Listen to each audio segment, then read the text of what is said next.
नरेंद्र मोदी जिंदाबाद, जेपी नड्डा जिंदाबाद। आज दुर्ग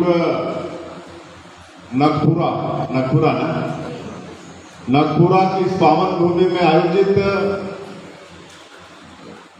3 दिवसीय आवासीय जिला प्रशिक्षण शिविर में प्रथम सत्र की अध्यक्षता कर रहे मंच में विराजमान पूर्व विधायक आदरणीय श्री कोरसेवाड़ा जी, दुर्ग जिला भारतीय जनता पार्टी के सम्माननीय अध्यक्ष श्री जितेंद्र वर्मा जी, पूर्व मंत्री श्रीमती रमशिला साहू जी, श्री लाभचंद बाफना जी, पूर्व विधायक श्री कैलाश शर्मा जी के साथ हम लोग साथ विधायक के रूप में काम किए हैं। पूर्व विधायक आदरणीय सोनाराम दाहिरे जी,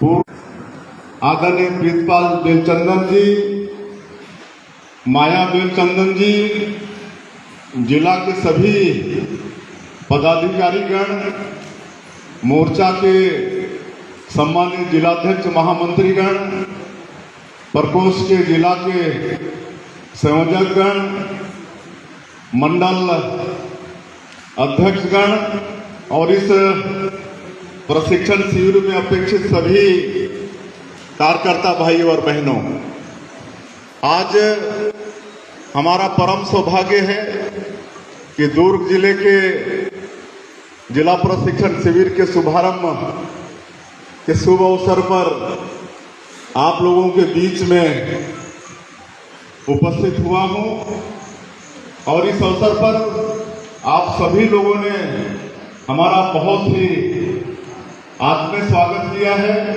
इसके लिए सबसे पहले मैं आप सब लोगों का हृदय से आभार व्यक्त करना चाहता हूं और आप सब लोगों का भी मेरे तरफ से हार्दिक अभिनंदन है, स्वागत है। आप सभी को जय श्री राम।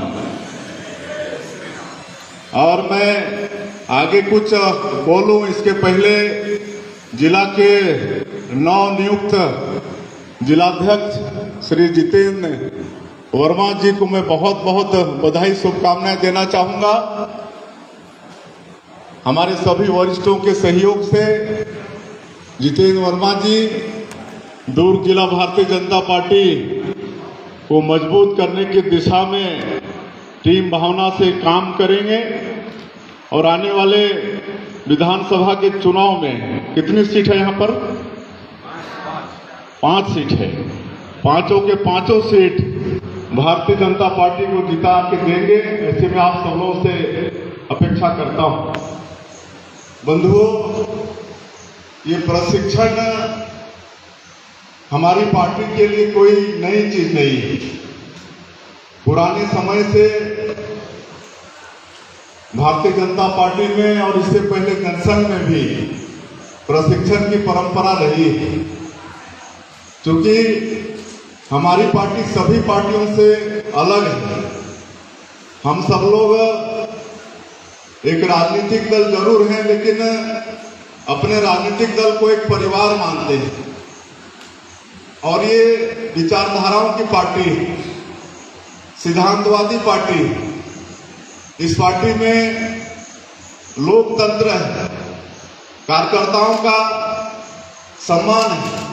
हर 3 साल के 3 साल में बूथ स्तर से लेकर राष्ट्रीय अध्यक्ष तक हमारे बदल जाते हैं। ऐसा लोकतंत्र सिर्फ भारतीय जनता पार्टी में है, बाकी पार्टियों में वंशवाद है। और ये कार्यकर्ताओं की पार्टी है। कार्यकर्ताओं का निश्चित रूप से मान और सम्मान होता है और इसका मैं अपने आप को ही उदाहरण मानता हूं। एक गांव का एक छोटा सा किसान का बेटा, जिसको पार्टी ने मतलब 2 बार विधायक, 4 बार सांसद कोरसेवाड़ा जी बता रहे थे, मोदी जी की सरकार में राज्य मंत्री और संगठन में तीसरा बार अध्यक्ष का दायित्व ऐसा भारतीय जनता पार्टी छोड़ के दूसरी पार्टी में संभव नहीं। तो ये हम सब लोगों के लिए गौरव की बात है।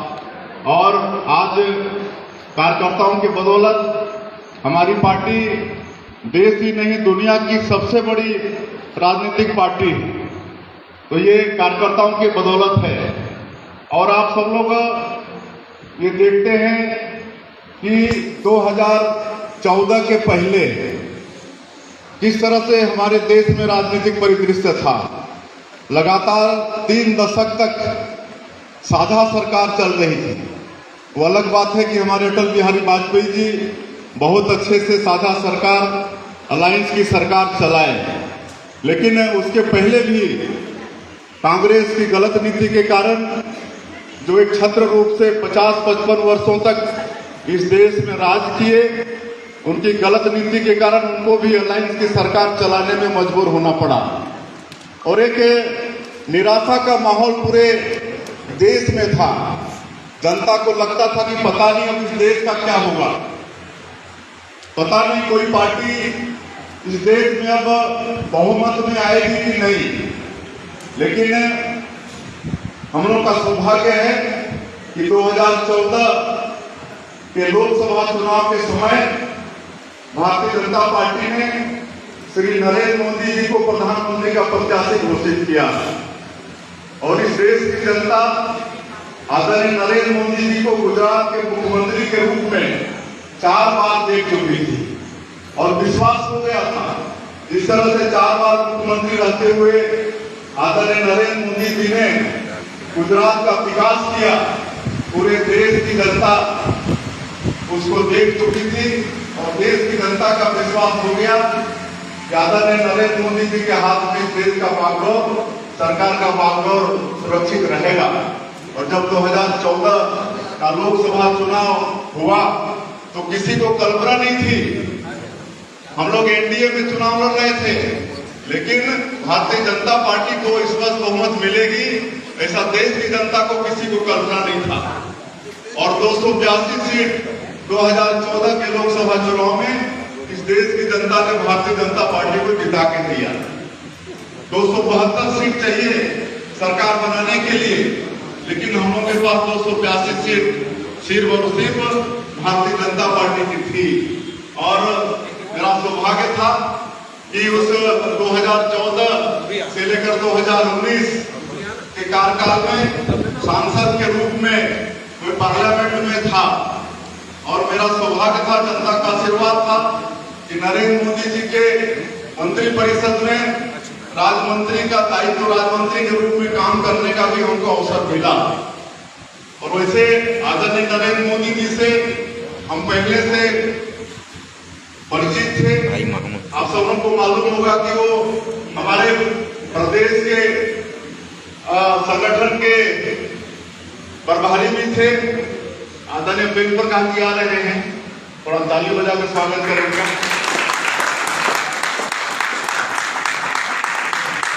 तो प्रदेश के संगठन प्रभारी के रूप में मैं परिचित था, लेकिन जब राज्य मंत्री के रूप में 5 साल उनके साथ काम किया तो और नजदीक से उनको जानने का अवसर मिला।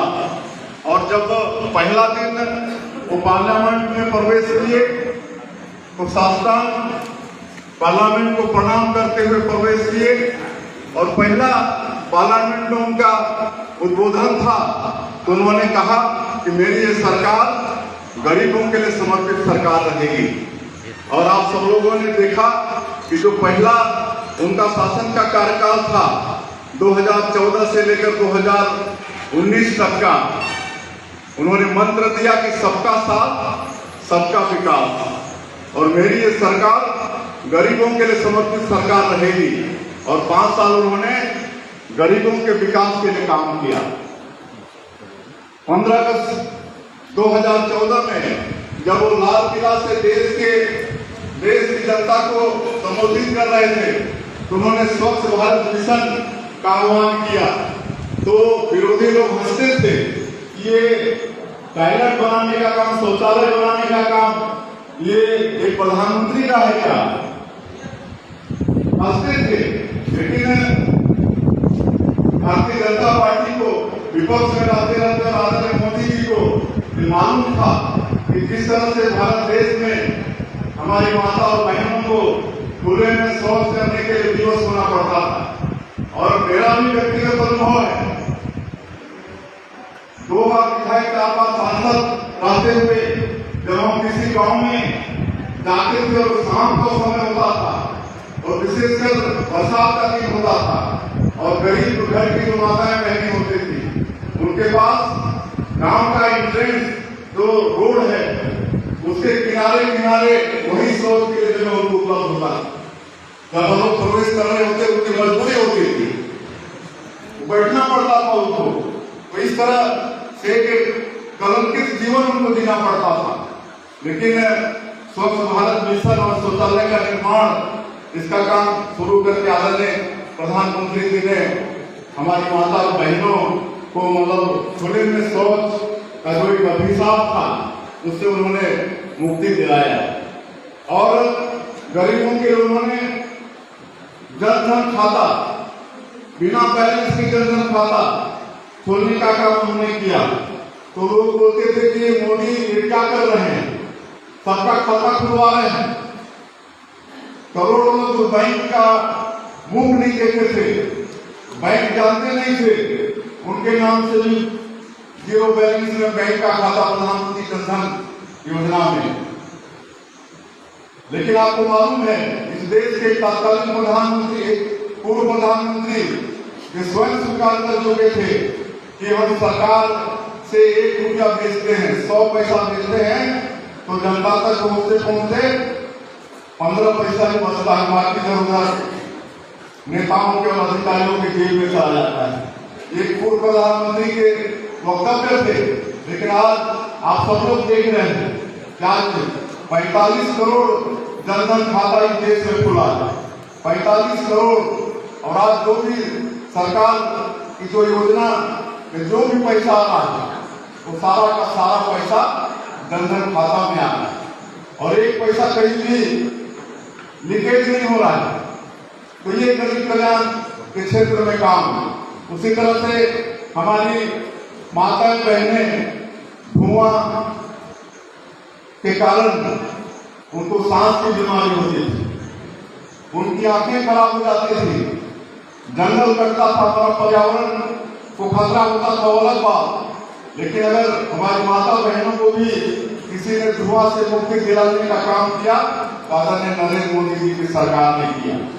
प्रधानमंत्री उज्ज्वला योजना के तहत 9 करोड़ से ज्यादा माताओं को गैस का सिलेंडर देने का काम आदरणीय नरेंद्र मोदी जी की सरकार ने किया। उसी तरह से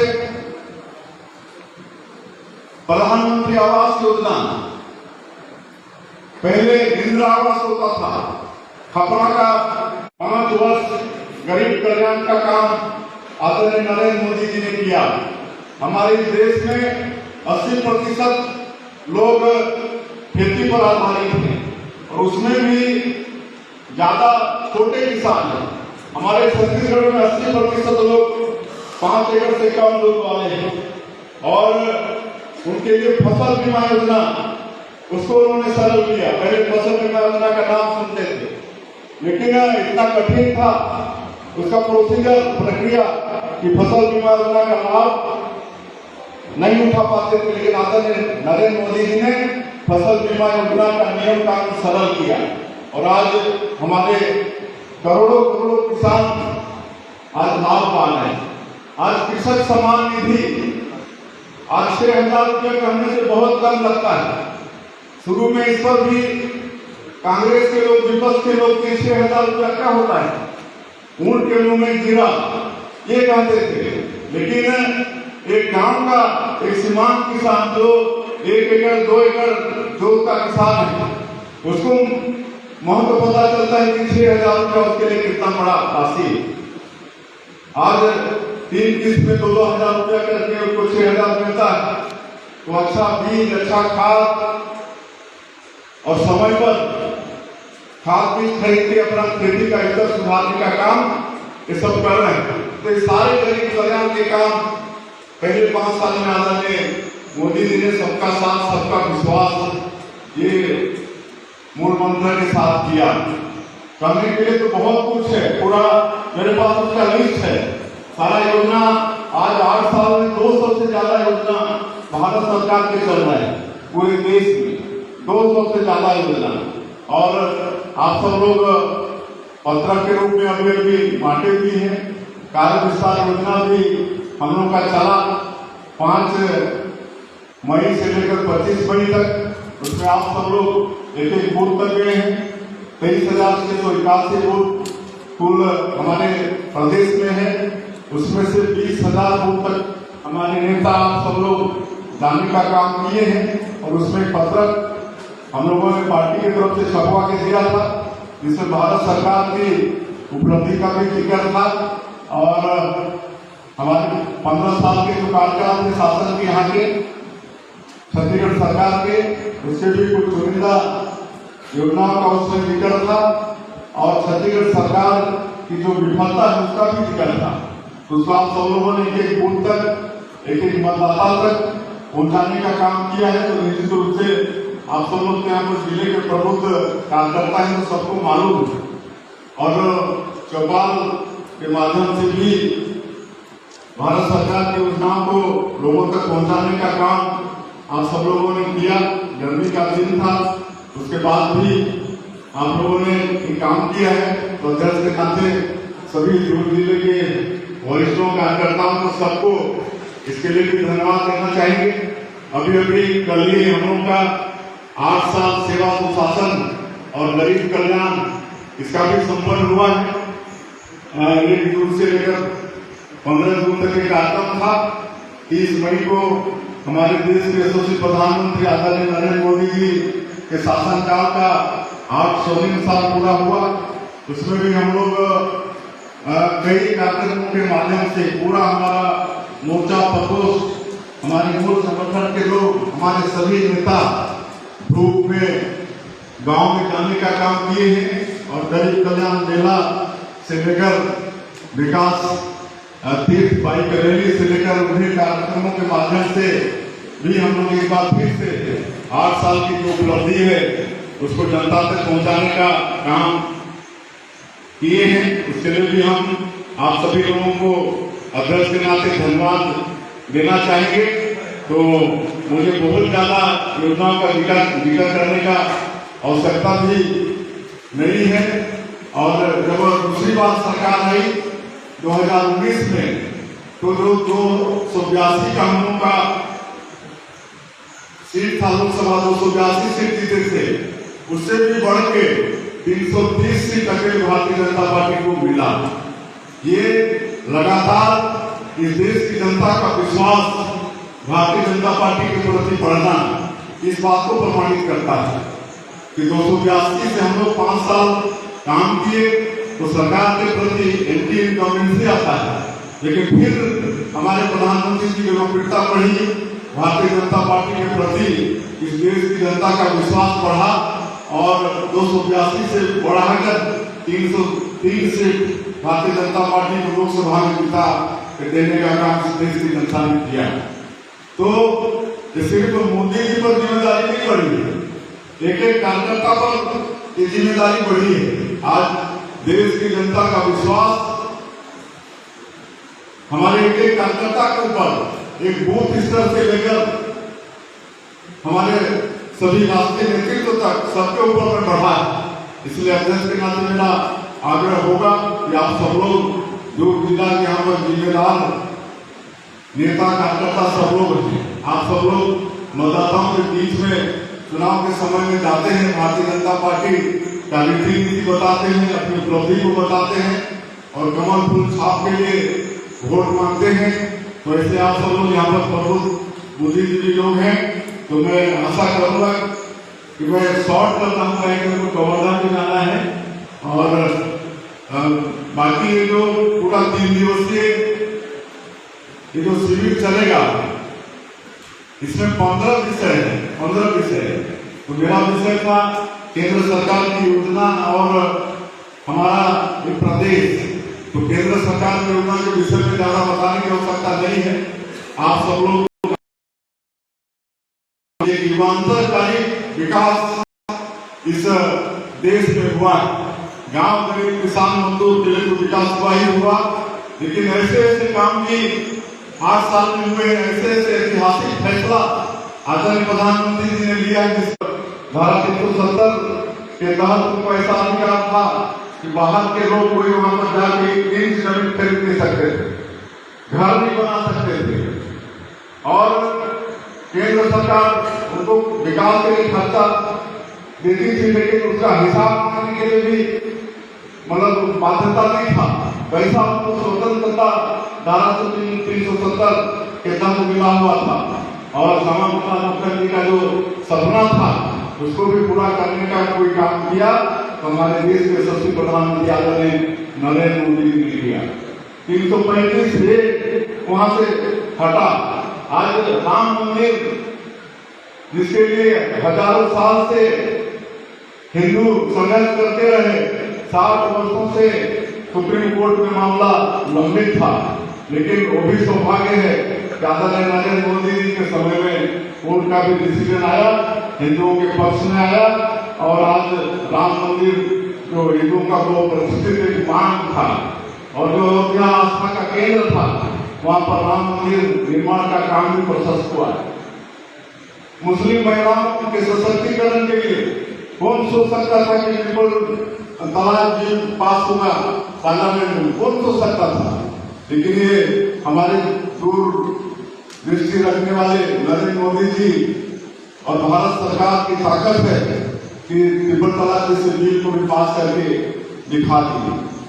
समान नागरिक सीए ये बिल पास हुआ है, तो इस तरह से ऐतिहासिक बिल जिसकी कल्पना हम लोग नहीं कर सकते थे, यदि आदरणीय मोदी जी के शासनकाल में हुआ, और पूरे विश्व में भारत का मान और सम्मान बढ़ा ही नहीं। आज पहले रूस और अमेरिका के राष्ट्रध्वजों का डंका बजता था ना, वही लोग छाए रहते थे दुनिया में, वहीं जहां भी जाते थे उनका जय जयकार होता था। लेकिन आज क्या हो रहा है? 130 करोड़ भारतवासियों के कारण आज आदरणीय नरेंद्र मोदी जी पूरे दुनिया में भारत का डंका बजा रहे हैं।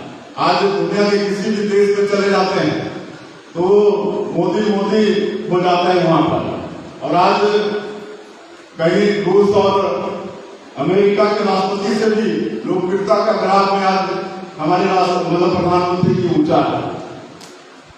आज सब जगह छाए हुए हैं, सिर्फ मोदी जी का नहीं, 130 करोड़ हम सब भारतवासियों का, भारतीय जनता पार्टी का ये मतलब गौरव है।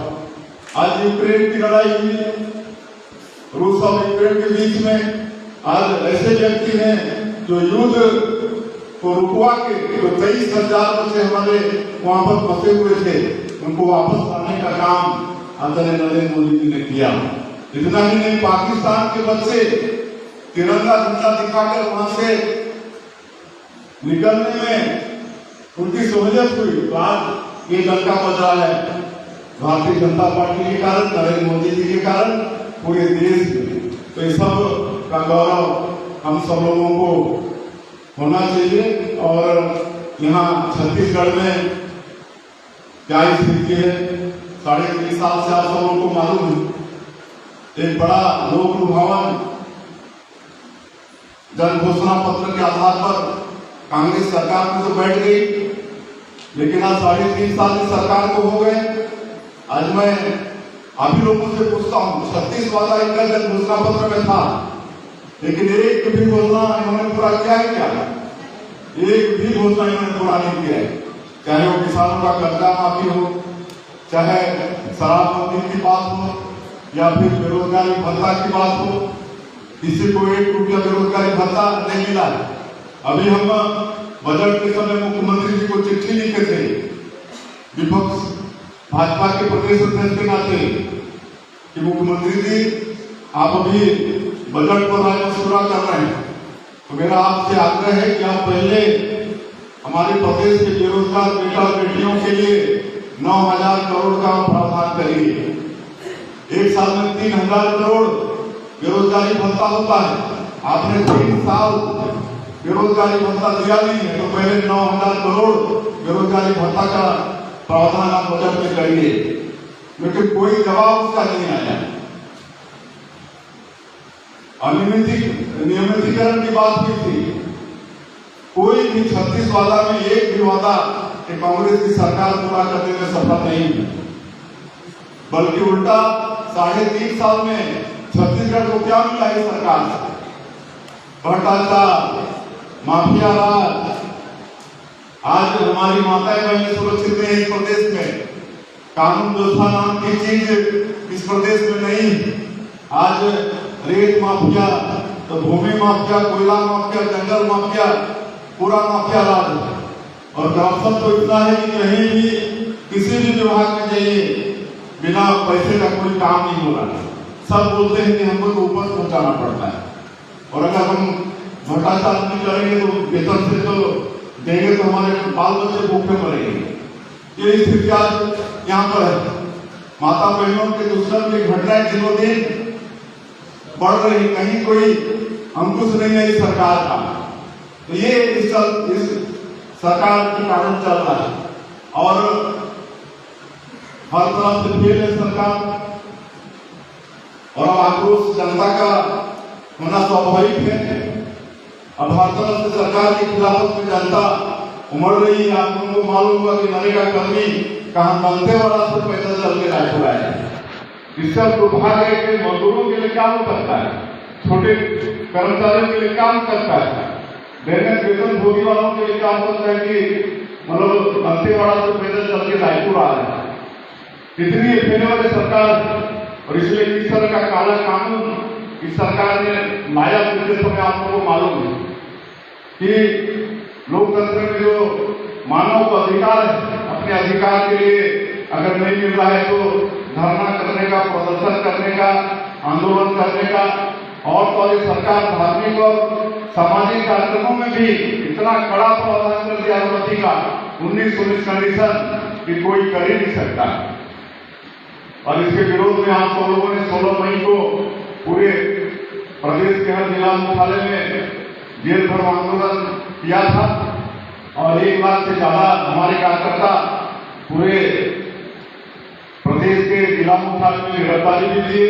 ठीक है, सरकार आंकड़ा कम बताती है, तो ऐसा काला कानून के माध्यम से आज जो आक्रोश जनता का फूट रहा है उसको दबाना चाहती है, लेकिन भारतीय जनता पार्टी इसको बर्दाश्त करने वाली नहीं है, इसका पुरजोर विरोध करेगी। और आज लगातार रोज हमारी भारतीय जनता पार्टी के कार्यकर्ता को झूठे मुकदमे हो रहे हैं। अभी वो ओपी चौधरी के ऊपर में FIR दर्ज हो गया है, युवा मोर्चा, और लगातार सच्चाई सामने रखने वाले के ऊपर में झूठा FIR हो रहा है, तो जेलों में डाला जा रहा है। कोई इस तरह का अराजकता इस प्रदेश में इस कांग्रेस पार्टी की सरकार के कारण हो रहा है, और हर चीज में भारत सरकार को दोष देना। धान खरीदी 15 साल की तरह से हम लोगों ने किया, हमारी सरकार ने किया, लेकिन आज अगर बोरा की कमी भी होती है तो सरकार दोष किस पर बढ़ती है? भारत सरकार पर, आदरणीय नरेंद्र मोदी जी पर बढ़ती है। ये पूरा नरेंद्र मोदी जी उपलब्ध नहीं करा है। आज लगातार ये लोग आरोप लगाते हैं कि छत्तीसगढ़ के साथ सौतेला व्यवहार हो रहा है। मैं आपको बताना चाहूंगा कि आदरणीय नरेंद्र मोदी जी 4 बार मुख्यमंत्री रहे, तो प्रदेश में क्या दिक्कत होती है उसको वो जानते थे, और जब प्रधानमंत्री बने तो उन्होंने सबसे पहला काम किया जो केंद्रीय कर होता है और उसका 32% प्रदेश को आता था, प्रदेश शासन को आता था। इन्होंने प्रधानमंत्री बनने के बाद में पहला काम उस 32% को बढ़ा के 42% किया। 42% सीधा 10% केंद्रीय कर में राज्य का मतलब अंश बढ़ा दिया। ये काम आदरणीय मोदी जी ने किया। आज ये लोग लगातार बोलते हैं कि केंद्र सरकार GST का पैसा नहीं दे रही। कोई बोलता है 5,000 करोड़ दबा के रखी है, कोई 25,000 करोड़। ठीक से कांग्रेसों को मालूम भी नहीं है कि कितना राशि है। और मैं आपको भी बताना चाहता हूं कि जो काउंसिल है जीएसटी का, उसमें हर प्रदेश के सदस्य हैं, यहाँ का भी सदस्य है, और वो लोग तय करते हैं कि किस प्रदेश को जीएसटी का कितना पैसा मिलेगा। लेकिन इनको तो आदत पड़ी है कि हर पूरा काम को भारत सरकार और नरेंद्र मोदी के ऊपर मत दो, और जो अच्छा है उसको अपने ऊपर में ले लो। और 3.5 साल विकास को ठप है, 51,000 करोड़ का कर्जा आज छत्तीसगढ़ की जनता के ऊपर में ला दिया है, लेकिन उसके बाद भी कहीं कोई विकास दिखता है? जो भी विकास हो रहा है, नेशनल हाईवे, पीएमजीएसवाई, ये सब तो सब कुछ भारत सरकार का है। और ये दुर्भावनाओं से यह गलतफहमी में जितना भी केंद्र पोषित योजना है, तो सब योजना पूरा ठप है। यहाँ पर 11 लाख प्रधानमंत्री आवास नहीं बन रहा है। 3.5 साल में 11 लाख लोगों को प्रधानमंत्री आवास मिलना था, लेकिन ये अपना राज्यांश नहीं दे रहा है। 51,000 करोड़ कर्जा लेने के बाद भी इनको जो 20% आजाद देना चाहिए प्रधानमंत्री आवास को दे नहीं रहा है। इसलिए 11 लाख गरीब लोग आज प्रधानमंत्री आवास से वंचित हो रहे हैं। आयुष्मान भारत योजना 5 लाख गरीबों के लिए स्वास्थ्य के क्षेत्र में प्रदान था। कोरोना के समय में अगर वो यहाँ पर चल रहा होता तो कितना जरूरतमंदों को उसका लाभ मिलता। लेकिन ये सरकार उस समय घर घर दवाई बांटने की जगह पर दारू पहुंचाने का काम सरकार कर रही है। प्रधानमंत्री उज्ज्वला योजना, जो भी केंद्र पोषित योजना है जिसमें राज्यांश प्रदेश को देना है, सारा योजना सब तो पूरा विकास छत्तीसगढ़ का रुका हुआ है। तो ये सब तमाम बातें हैं। बाकी नेताजी और बाकी 15 सत्र होना है, सारे विषय आएंगे। आप सब लोग प्रबुद्ध लोग भी हैं, इसलिए मेरा प्रदेश अध्यक्ष के नाते यही आग्रह होगा। फिर एक बार मैं आप लोगों से कहना चाहूंगा कि दुर्ग जिला के सभी जिम्मेदार लोग जिनको कम के हर तरह का शिक्षा को मिलने वाला है, से आप लोग प्रबुद्ध है। लेकिन परंपरा है पार्टी का, सबका प्रशिक्षण होता है। 405 मंडल हमारे प्रदेश में है, तो 405 मंडल का प्रशिक्षण हम लोग पूरा कर चुके हैं। 7 जिला का पूरा हो चुका था, लेकिन बीच में एक विस्तार योजना और अभी 8 साल का सेवा और संकल्पित होकर जाएंगे कि 2023 में हम लोग को इस फुटपाथ फेंकना है और भारतीय जनता पार्टी का सरकार बनाना है।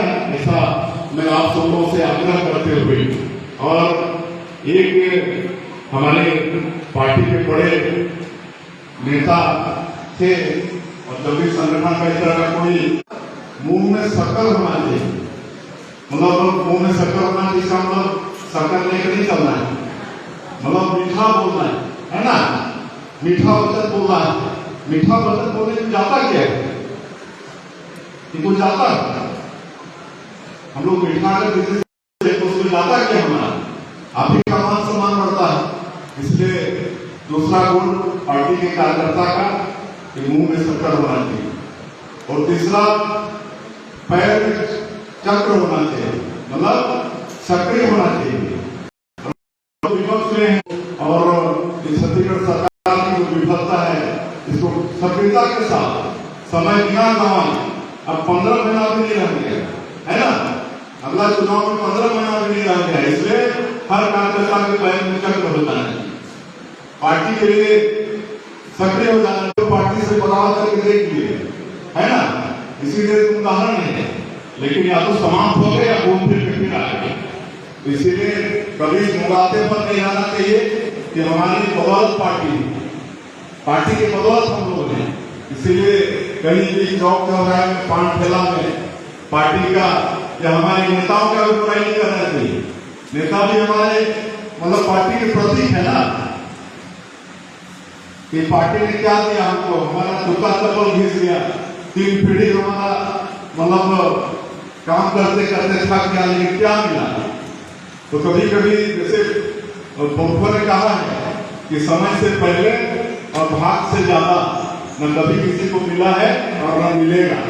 इसलिए कर्म के साथ साथ भाग्य को भी थोड़ा बहुत मानना चाहिए, कर्म को करते रहना चाहिए। धर्म के साथ। निश्चित रूप से भारतीय जनता पार्टी एक ऐसी पार्टी है जहां पर मतलब योग्यता का, परिश्रम का, निष्ठा का, ईमानदारी का सम्मान होता है। तो ये सब अगर मैं ज्यादा अगर बोल दिया रहूंगा तो मैं क्षमा चाहूंगा। और अभी विलंब काफी हो गया है और जिस सत्र आप लोगों को चलाना है इसमें मैं फिर से एक बार आप लोगों का हृदय से अभिनंदन स्वागत करते हुए और इस 3 दिन के शिविर से आप सब लोग संकल्पित होकर ऊर्जा लेके शिक्षा ग्रहण करके ज्ञानवर्धन करके जाएंगे और 2023 में भारतीय जनता पार्टी को फिर से जिताने के लिए और छत्तीसगढ़ में सरकार बनाने के लिए ईमानदारी के साथ, निष्ठा के साथ, प्राणपण से जुड़ जाएंगे। इसी विश्वास के साथ मैं अपनी बात समाप्त करता हूँ। आप सभी लोगों को बहुत बहुत धन्यवाद। जय हिंद, जय भारत, जय छत्तीसगढ़।